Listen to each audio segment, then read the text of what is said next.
le dernier sermon du prophète Mohammed, paix et salut sur lui.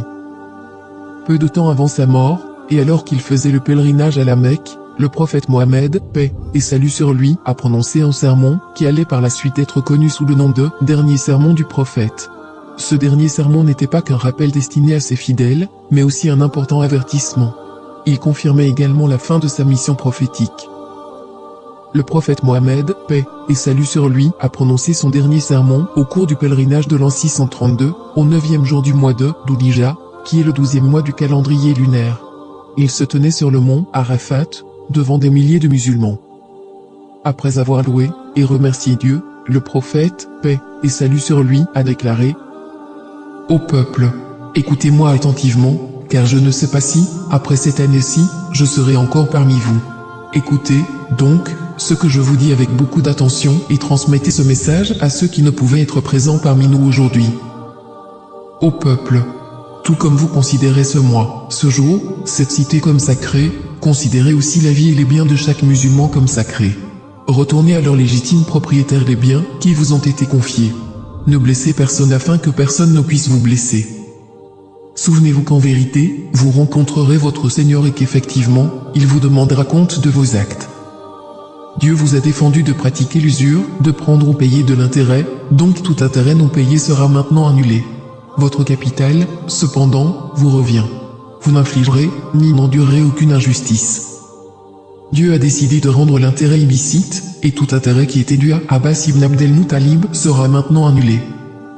Méfiez-vous de Satan, pour le salut de votre religion.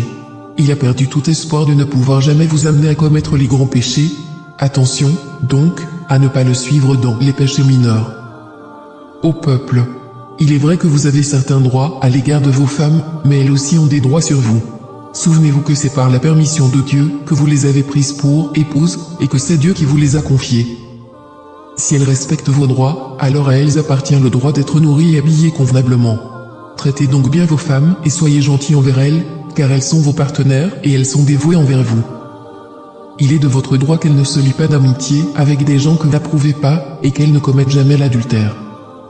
Ô peuple, écoutez-moi bien, adorez Dieu, faites vos 5 prières quotidiennes, jeûnez pendant le mois de Ramadan et donnez votre richesse en zakat. Accomplissez le pèlerinage si vous en avez les moyens. Toute l'humanité descend d'Adam et Ève. Un arabe n'est point supérieur à un non-arabe, et un non-arabe n'est point supérieur à un arabe, et les blancs ne sont point supérieurs aux noirs, de même que les noirs ne sont point supérieurs aux blancs. Aucune personne n'est supérieure à une autre, si ce n'est en piété et en bonnes actions. Vous savez que chaque musulman est le frère de tous les autres musulmans. Vous êtes tous égaux. Vous n'avez aucun droit sur les biens appartenant à l'un de vos frères, à moins qu'on ne vous ait fait un nom librement et de plein gré. Par conséquent, ne soyez pas injustes les uns envers les autres. Souvenez-vous, un jour vous vous présenterez devant Dieu et répondrez de vos actes. Prenez garde, donc, ne vous écartez pas du droit chemin après ma mort. Ô peuple, aucun prophète ni messager ne viendra après moi, et aucune nouvelle religion ne naîtra. Raisonnez bien, ô peuple, et comprenez bien les mots que je vous transmets. Je laisse derrière moi 2 choses, le Coran, et mon exemple, la Sunna. Et si vous les suivez, jamais vous ne vous égarerez. Que tous ceux qui m'écoutent transmettent ce message à d'autres, et cela à d'autres encore, et que les derniers puissent le comprendre mieux que ceux qui m'écoutent directement. Sois témoin, ô Dieu, que j'ai transmis ton message à tes serviteurs.